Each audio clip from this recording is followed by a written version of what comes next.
So there is some exciting news coming from Robinhood for Dogecoin, and this is something that every Dogecoin holder should know.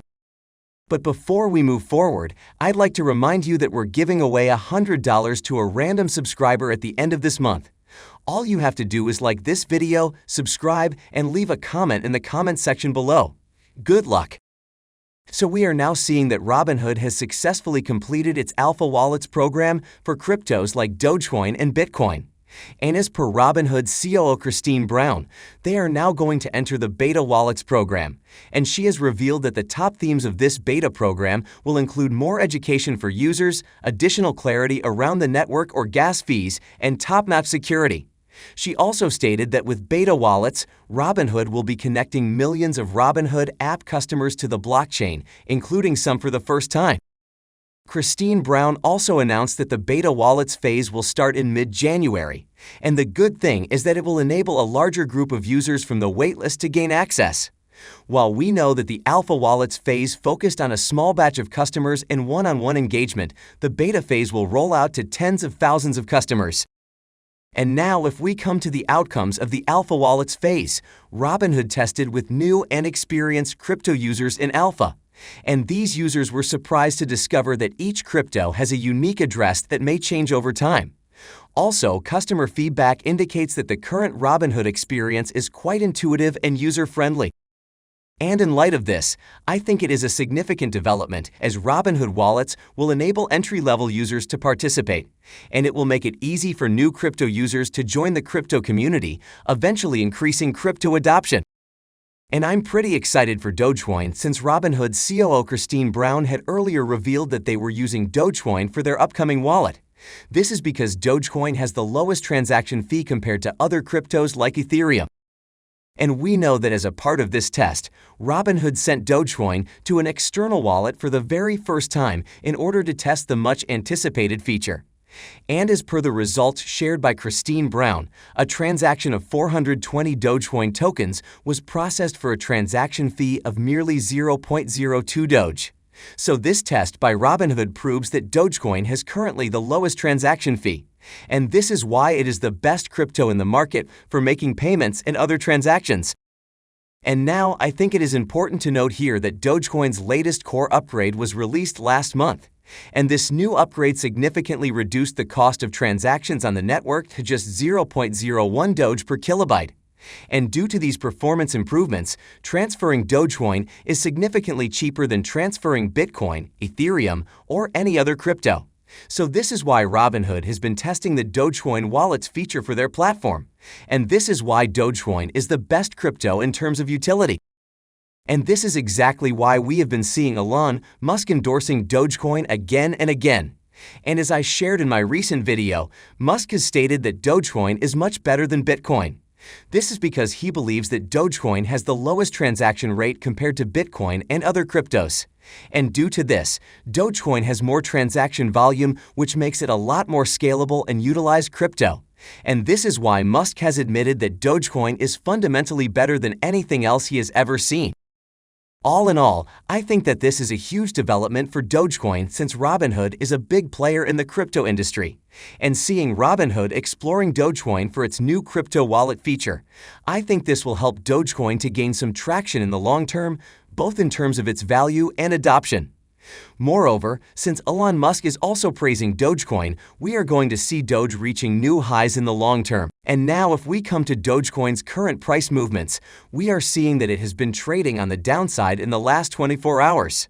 But this is not a major crash, so there is no need to panic here.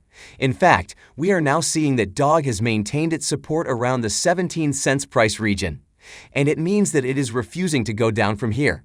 So it is only a matter of time that Dogecoin will again rebound from here in the coming trading sessions. Another good thing is that its trading volume has increased by about 25% in the last 24 hours. And it means that investors are not feeling concerned about this recent dip, and they are still coming in to buy more and more Dogecoin. So this is good for Dogecoin. And as I said, holders should not panic at all because this is definitely not the end for Doge. Moreover, we know that 2022 is going to be a great year for Dogecoin since a lot of major developments are on cards for it.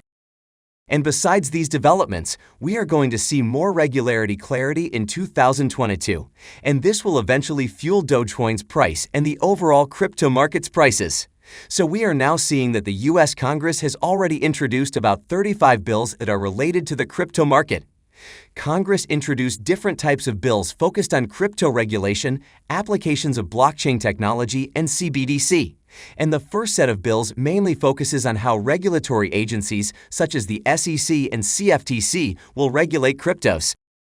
So the point is that the members of Congress are now paying close attention to how to move forward with cryptos.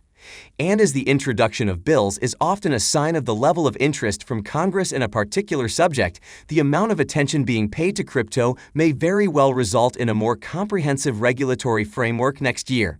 So it is now highly likely that we are going to see more regulatory clarity for cryptos in 2022. And as I said, this is going to give a major boost to Dogecoin and all other cryptos. And if we talk about Asia, we know that Asian countries like India, Pakistan, and Indonesia are already seeing massive adoption of cryptos. And now it is expected that if these countries formulate a comprehensive regulatory framework for cryptos, then crypto adoption will boom there. In fact, it will spur massive institutional investment in cryptos in the Asian region. In fact, we are now seeing that major institutions such as pensions, endowments, and even sovereign wealth funds are all exploring the place of cryptos into their portfolios. So once there is more regulatory clarity for cryptos, all these institutions will leap towards the crypto industry, giving it a massive boom in terms of value and utility. And now let's come to Bitcoin for a minute. So we know that the crypto market has remained on the downside during the last 48 hours. And as a result, we are now seeing that Bitcoin is down by about 2% in the last 24 hours. And currently, it is trading around the 47K price region. So this was an unexpected price dip for Bitcoin since it was expected that Bitcoin was going to clear the resistance at 53K when it was trading around 51K, but it failed to do so and fell back to the $47,000 price region. However, things are not looking too bad for Bitcoin right now since there are some technical indicators that are still showing that Bitcoin is going to move up from here. For example, crypto analyst Rect Capital has indicated that despite experiencing a dip recently, Bitcoin has seen no real trend change in terms of macro fundamentals. He has highlighted that Bitcoin is still just consolidating inside the two bull market exponential moving averages, including the 21-weekly EMA and the 50-weekly EMA. In fact, he has pointed out that it looks like Bitcoin has developed a new higher low in this EMA-formed range. So we are now seeing that the macro fundamentals are still looking pretty good as Bitcoin is continuing to consolidate inside the two bull market exponential moving averages. And this is really important because it indicates that everything is going to look good for Bitcoin in the long term. Similarly, crypto analyst Tech Dev has also highlighted that nothing has changed for Bitcoin in terms of macro fundamentals. So the point is that we have no problems with Bitcoin right now despite this recent dip. And I think as long as Bitcoin manages to end this month over the 48K range, it will still confirm the bullish outlook over the long term. And this is exactly why I think that this current dip is going to be short term. And it is highly likely that it will end up just being a wick before a continued bullish reversal. So I know that a lot of crypto holders are currently panicking and thinking like this is it for Bitcoin and the crypto market. But we have just seen that nothing has changed much for Bitcoin in terms of macro trends. And it means that there is nothing to be worried about, and things are going to get better in the coming days. And this is why I think that if Bitcoin manages to rebound from here, then we know that Dogecoin is also going to follow suit. This is because we know that this on-chain data is showing that their price correlation has remained on the high side throughout this month. And as of now, it is sitting around the 0.88 level, which is pretty high compared to other cryptos. And since it is important on-chain data, I think we can't simply overlook it. And this is why I highlight it frequently in my videos. So again, I'd like to remind all that this is a major bullish indicator for Dogecoin. And it means that Dogecoin is going to follow Bitcoin's trajectory from here. And other than this bullish indicator, we have just seen how Robinhood is coming up with a new wallet feature for Dogecoin. And as I mentioned earlier that this feature is going to increase Dogecoin's utility, I think this is another indicator showing a bullish outlook for Dogecoin in the long term. All in all, this is a short-term dip for Dogecoin, and everything is pointing towards a recovery for Doge and the overall crypto market in the coming trading sessions.